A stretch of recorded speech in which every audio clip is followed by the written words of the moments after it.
Hey all, welcome to live life with Shravs.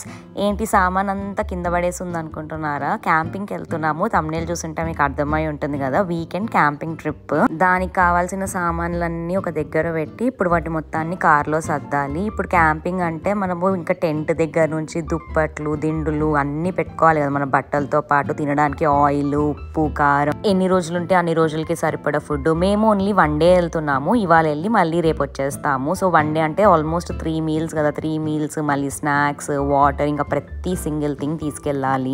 మేము వెళ్ళే దగ్గర బాత్రూమ్ ఉంది, కానీ వాటర్ ఉందో లేదో తెలియదు. అందుకే సేఫ్ సైడ్ వాటర్ కూడా తీసుకెళ్ళాలి. ఒక్క ఐటమ్ మిస్ అయిపోయినా కూడా సీన్ సితారైపోతుంది. ఒక ఫుల్ డే అలా నేచర్ లో, ఫోన్ లేకుండా, సిగ్నల్ కూడా లేదు. సో మంచిగా ఏ నెట్వర్క్ లేకుండా ప్రపంచంతో కనెక్షన్ కట్ అయిపోయి అలా ప్రశాంతంగా గడిపి రావచ్చు.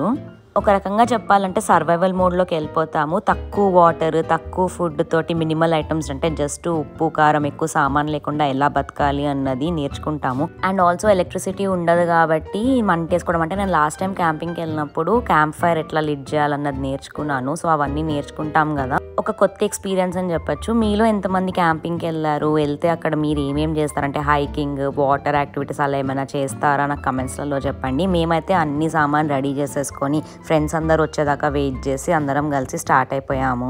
మేముండే ప్లేస్ నుంచి ఈ క్యాంప్ సైట్ ఆల్మోస్ట్ ఒక 2 hours దూరం ఉంటుంది. అయితే ఇది కొంచెం బిజీ క్యాంప్ సైట్. సో మేము ఇది 6 months ముందు, అంటే జనవరిలోనే బుక్ చేసుకున్నాము. మేముండే దగ్గర అంటే మోస్ట్లీ పెసిఫిక్ నార్త్ వెస్ట్ లో క్యాంపింగ్ కి, హైకింగ్ కి పిచ్చ కాంపిటీషన్ ఉంటుంది. 6 months ముందే బుక్ చేసుకోవాలి. అదిగో ఆ మౌంటైన్ కనిపిస్తుంది కదా, దాని మీదకి, అంటే దాని దగ్గరికి వెళ్ళబోతున్నాం మనము.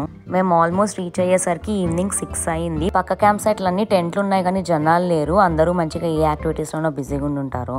Camp sites same like hotel అనమాట. మనం చెక్ ఇన్ చేసి చెక్అవుట్ చేస్తాము. జస్ట్ ఇక్కడ మనకు ఒక సైట్ ఇస్తారు, దాంట్లో ఒక పిట్, క్యాంప్ ఫైర్ వేసుకోవడానికి ఒక బెంచ్ ఇస్తారు. నేషనల్ ఫారెస్ట్ లో ఎక్కడైతే బేర్ ప్రాబ్లం ఉంటుందో అక్కడ ఒక బేర్ బాక్స్ అని కూడా ఇస్తారు. అంటే బేర్స్ వచ్చి ఫుడ్ కి అట్రాక్ట్ అవ్వకుండా ఫుడ్ లోపల పెట్టుకునేలాగా. మనము ఫస్ట్ రాగానే ఫాస్ట్ గా టెంట్ సెటప్ చేసాము. అది చేసేసరికి నేను అలసిపోయి ఇంకా కూర్చొని కొన్ని చెర్రీస్ ఉంటే అవి తినడం స్టార్ట్ చేసా. ఈ లోపు ఫ్రెండ్స్ అందరూ వచ్చి ఇంకా కూలర్స్ లో వాటిలో ఫుడ్ అవి తీసుకొచ్చారు. అంటే ఇప్పుడు సమ్మర్ కదా, ఎండ ఎక్కువగా ఉంది, కూలర్ లో పెట్టుకుంటే ఖచ్చితంగా ఫుడ్ పాడైపోతుంది. మా ఫ్రెండ్ ఈ హ్యామక్ తీసుకొచ్చాడు, ఉయ్యాల లాంటిది. సో దీని మీద కొంచెంసేపు పంచి పడుకొని రిలాక్స్ అయ్యా. మేము 9 members వచ్చాము. 9 members అంటే ఎంత ఫుడ్ కావాలో ఆలోచించండి. అప్పటికే టైం 7:30 అలా అయింది. టెంట్ సెటప్ చేయడానికి కొంచెం యాక్చువల్లీ బాగానే టైం పడుతుంది అనమాట, అట్లీస్ట్ 40 minutes అలాగా. సో చీకటి అయ్యే లోపల కుకింగ్ అవి చేసుకుని తినేస్తే మంచిది. మాకు సమ్మర్ కాబట్టి సమ్మర్లో 9:30, 9:45 అయినా కూడా చీకటి అవ్వదు. ఇప్పుడు టైం 8 అవుతున్నా చూసారా ఎంత మధ్యాహ్నం లాగా, ఎంత ఎండ ఉందో. సామాన్ అంతా సెటప్ చేసేసాక కొంచెం సేపు అందరం జస్ట్ ఊరికే అట్లా చిల్ అయ్యాము. ఏమీ చేయలేదు. దాని తర్వాత అందరం కలిసి పక్కన లేక్ ఉంటే లేక్ వెళ్ళిపోయాము. ఈ లేక్ పేరు క్లియర్ లేక్. దీని పేరు క్లియర్ లేక్ ఎందుకంటే మనము లేక్ దగ్గర నించుంటే, అంటే వాటర్ కింద మనకి గ్రౌండ్ కనిపిస్తుంది, వాటర్ అంతా క్లియర్ గా ఉంటాయి అన్నమాట. అమెరికన్స్ బాగా ప్రిపేర్ అయ్యి వస్తారు, అంటే కయాకింగ్, మొత్తం ఫిషింగ్ ఇవన్నీ చేయడానికి బోట్స్ అవన్నీ తెచ్చుకొని వస్తారు. ఇక్కడ పక్కన వేరే లేక్ దగ్గర బోట్స్ రెంట్ కి ఇస్తారు, కానీ మనం తీసుకోలేదు. చూసారా వాటర్ ఎంత క్లియర్ గా ఉన్నాయో. ఇది లేక్ మధ్యలో కూడా అంతే క్లియర్ గా ఉంటాయి, కింద గ్రౌండ్ కనిపిస్తుంది. ఇంకా బోటింగ్ కూడా అందరూ చేస్తున్నారు. మేమైతే ఏం చేయలేదు, జస్ట్ కొంచెం సేపు అలా కూర్చున్నాము. దాని తర్వాత మళ్ళీ బ్యాక్ టు క్యాంప్ సైట్. అయితే మేము ఫస్ట్ రాగానే చూసింది వాటర్ ఉందా అని చెప్పి. అయితే వాటర్ లేదు, జస్ట్ ఒక హ్యాండ్ పంప్ ఉంది. నేను హైదరాబాద్ లో కూడా హ్యాండ్ పంప్ ఎప్పుడు చూడలేదు, ఇక్కడ చూస్తున్నాను. బాత్రూమ్లు ఉన్నాయి కానీ బాత్రూంలో యాజ్ యూజువల్ వాటర్ లేదు, హనీ పాట్స్. కానీ గుడ్ థింగ్ ఏంటంటే స్మెల్ రావట్లేదు. సో నెక్స్ట్ మేము ఇంకా కుకింగ్ చేయడం స్టార్ట్ చేసాము. ఇది వచ్చేసి క్యాంప్ స్టవ్, పోర్టబుల్ స్టవ్ అనమాట. పక్కన సిలిండర్స్ కొనుక్కోవాలి, ఎక్కువసేపే పనిచేస్తుంది. అండ్ మేము దానికన్నా ముందు చీకటి అవుతుంది కదా, మరి లైట్ కావాలి కదా, సో క్యాంప్ ఫైర్ కూడా స్టార్ట్ చేసాము. ఈ ఫైర్ స్టార్ట్ చేయడం ఒక ప్రాసెస్ అయితే, ఆ ఫైర్ ఆరకుండా మొత్తం ఒక నైట్ అంతా వెలిగేలా చూసుకోవడం కూడా ఒక స్కిల్లే. నేను లాస్ట్ టైం క్యాంపింగ్కి వెళ్ళినప్పుడు మా ఫైర్ ఊరికే ఆగిపోతూ ఉంటే పక్క క్యాంప్ సైట్లో ఉన్న అమెరికన్ వచ్చి నేర్పించింది ఎట్లా లిడ్ చేయాలి, అది ఆరకుండా ఎట్లా చూసుకోవాలి అని. సో ఫైర్ మంచిగా వెలిగించేసి దాని చుట్టూ కూర్చొని కొంచెంసేపు టైం పాస్ చేసాం. అంత చలియట్లేదు కానీ ఇంకా నైట్ అవుతున్నా కొద్దీ మనకి చలి స్టార్ట్ అవుతుంది. పొద్దున్న ఎంత వేడిగా ఉందో రాత్రి అంతా చల్లగా ఉంటుంది. సో టెంట్లో పడుకోవాలంటే ఖచ్చితంగా చాలా అరేంజ్మెంట్ చేసుకొని రావాలి. ఫస్ట్ కుకింగ్ అనుకున్నాం కానీ కార్న్ తెచ్చాము. మొక్క పుట్ట గ్రిల్ చేసుకొని తింటే బాగుంటుంది కదా అని చెప్పి మా ఫ్రెండ్ మొక్క పుట్టని ఉప్పు కారం అవి రాసి మంచిగా ఫాయిల్లో ర్యాప్ చేస్తోంది. మన ఇండియాలో మంచిగా బొగ్గుల మీద కాల్చుకుంటాం కదా, ఇక్కడ కూడా మేము అదే రీక్రియేట్ చేయడానికి ట్రై చేసాము. కాకపోతే అక్కడంతా మట్టి మట్టి ఉంటుంది, డైరెక్ట్గా మొక్క పుట్ట డైరెక్ట్గా దాని మీద పెడితే మంచిది కాదని చెప్పి ఫాయిల్లో ర్యాప్ చేస్తున్నాము. ఫాయిల్ కూడా నాట్ హెల్దీ అని నాకు తెలుసు, but once in a while fine, రోజు తినాం కదా. దీన్ని మంచిగా దాని మీద గ్రిల్ చేసుకొని దాని మంట మీద కూడా వేసేసా నేనైతే డైరెక్ట్గా. తర్వాత మేము స్టవ్ మీద కుక్ చేసుకుందాం అనుకున్నాం కానీ మాకు ఐడియా వచ్చింది. మేము తీసుకొచ్చింది గ్రిల్డ్ పనీర్, ఇంకా వీళ్ళు గ్రిల్డ్ చికెన్ ఇవన్నీ తెచ్చుకున్నారు. సో దీన్ని కూడా డైరెక్ట్గా మనం ఈ మంట మీదే వేసుకుని తింటే బాగుంటుంది కదా అనిపించింది. సో మేము డైరెక్ట్గా పనీర్ని ఒక అల్యూమినియం ఫాయిల్ వేసి ఆ ఫాయిల్ మీదనే డైరెక్ట్గా ఫ్లేమ్ మీద పెట్టేసాము. మీకు ఒక విషయం తెలుసా, ఫుడ్ స్టవ్ మీద ఉండేదానికి, ఇట్లా కట్టెల పొయ్యి మీద ఉండేదానికి, బొగ్గుల పొయ్యి మీద ఉండేదానికి చాలా డిఫరెన్స్ ఉంటుంది. మీలో ఎవరైనా ఇవన్నీ డిఫరెన్సెస్ ఎక్స్పీరియన్స్ చేస్తుంటే నాకు కమెంట్స్లలో చెప్పండి. మంచిగా డిన్నర్ ఫినిష్ చేసాము. కాకపోతే ఈ కట్టెల పొయ్యి మీద కుక్ అవ్వడానికి ఎక్కువ టైం పడుతుంది. అండ్ మా ఫ్రెండ్ ఈ సోలార్ లైట్స్ తీసుకొస్తే అవి సెటప్ చేసాము.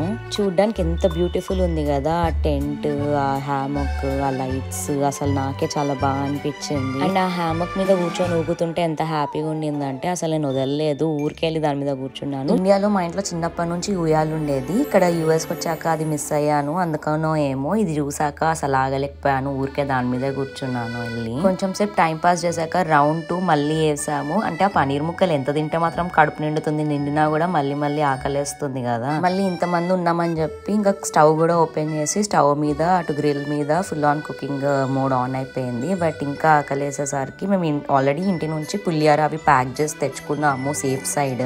సో ఖచ్చితంగా రైస్ పడాల్సిందే. సో మంచిగా తినేసి ఇంకా కొంచెంసేపు క్యాంప్ ఫైర్ దగ్గర కూర్చున్నాము. అయితే ఈ క్యాంప్ ఫైర్ లో వేయడానికి కలర్స్ తీసుకొచ్చాము. ఇది నేను ఫస్ట్ టైం చూసాను, నాకు తెలియదు ఇట్లా కలర్స్ ఉంటాయని. కలర్స్ వేస్తే ఆ ఫైర్ కలర్ లో వస్తుంది. తినేసి స్టార్స్ చూస్తూ మంచి పడుకున్నాము. నెక్స్ట్ డే మార్నింగ్ లేచి నేను రెస్ట్ రూమ్కి వెళ్ళాను. చెప్పా కదా ఇక్కడ వాటర్ కూడా లేదని, జస్ట్ హనీ పాట్స్, కానీ లక్కీగా స్మెల్ అయితే రావట్లేదు. మేము లేచేసరికి మార్నింగ్ 11 అయింది, అంటే నైట్ 3 వరకు టైం పాస్ చేసాము. అయితే పక్క క్యాంపింగ్ సైట్ వాళ్ళందరూ మంచిగా మార్నింగే లేచి ట్రెక్కింగ్ కి దానికి వెళ్ళిపోతారు. అమెరికన్స్ దాని విషయంలో ఫుల్ పంచువల్ ఉంటారు. మనం మాత్రం ఇలా సూర్యుడు నడినెత్తి మీదకి వచ్చేంత వరకు మంచిగా పడుకొని మధ్యాహ్నం లేచాము.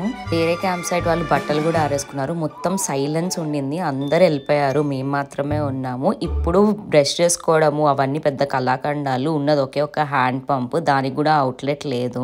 సో ఒక ఖాళీ వాటర్ బాటిల్లో నీళ్లు పట్టుకుని దాంతో బ్రష్ చేసుకోవాల్సి వచ్చింది. ఇక్కడ అవుట్లెట్ కూడా లేకపోవడం వల్ల అక్కడే చెట్లలో తుప్పల్లో ఉమ్మేశాను. ఎవరైనా చూస్తే మాత్రం గట్టిగా తిట్టుకునే వాళ్ళు, కానీ ఏం చేస్తాం, మనం సర్వైవల్ మోడ్ లో ఉన్నాము, ఇట్లానే చేయాల్సి వస్తుంది. మీరు ఎప్పుడన్నా ఇట్లాంటివి ఎక్స్పీరియన్స్ చేశారా? అంటే మనం రోజు చేసే పనులే ఇంట్లో చేస్తుంటే మనకు పెద్ద తెలీదు, ఇవి ఈజీ అనుకుంటాము, కానీ ఇట్లా లిమిటెడ్ రిసోర్సెస్ తో చేస్తున్నప్పుడు తెలుస్తుంది ఇవన్నీ ఎంత కష్టమో అని చెప్పి. బట్ ఇది కూడా ఒక ఎక్స్పీరియన్స్. ఎక్కడున్న minimum basic skin care routine, brush చేసుకోవడం, ముఖం కడుక్కోవడం లాంటివి చేయకపోతే చిరాక్ అనిపిస్తుంది కదా. సో నేను నా స్కిన్ కేర్ అన్ని తెచ్చుకున్నాను. అండ్ ఇక్కడ మిర్రర్ కూడా లేదు, సో ఇంకా ఫోన్ కెమెరాలోనే చూసుకుంటూ ఇవన్నీ చేసుకున్నాను. బేసిక్ మార్నింగ్ రొటీన్ ఇది చేసే లోపల ఇక్కడ వచ్చి చూస్తే వీళ్ళు ఆల్రెడీ బ్రెడ్ ఆమ్లెట్ వేసుకొని తినేసారు కూడా. నేను నైట్ పులిహారే చాలా మిగిలింది, అంటే చాలా తెచ్చుకున్నాము. ఇంకా అందరూ పనీర్లు చికెన్లు తినడం వల్ల తక్కువ తిన్నాము. సో ఆ మిగిలిన పులిహోరలో నేను పెరుగు వేసుకొని తినేసాను. ఫుల్ వేడిగా ఉండింది, దానివల్ల చాలా కొంచెం ఇట్లా యాంగ్జైటీ లాగా అవుతుండింది. సరే నేను కొంచెంసేపు మళ్ళీ వెళ్ళి ఉయ్యాలు ఊగడానికి ట్రై చేశాను, గాలి వస్తుందేమో అని, కానీ ఏం చేంజ్ లేదు. సరే ఇట్లయితే కుదరదని చెప్పి ఒక కోకోనట్ వాటర్ వేసి, అంటే కూలర్లో పెట్టాం చల్లగా మంచి కోకోనట్ వాటర్ వేసి లేక్ దగ్గరికి వెళ్ళాము. ఇక్కడ చూసారు అమెరికన్స్ వీళ్ళు లంచ్ టైం, ఇప్పుడు మనం బ్రేక్ఫాస్ట్ చేసే టైం, వాళ్ళకి లంచ్ టైం. సరే లేక్ దగ్గరికి వెళ్తుంటే ఇక్కడ వీళ్ళు ట్యానింగ్ కోసం పడుకున్నారు. సో మనం ఎట్లా తెల్లగా అవ్వాలి అని చెప్పి ఇదైపోతూ ఉంటాము, అమెరికన్స్ సన్ ట్యాన్ అవ్వాలి అని చెప్పి అట్లా ఎండల్లో బట్టలు ఇప్పి పడుకుంటారు. ఇది ఏం ఆనందమో వాళ్ళకి.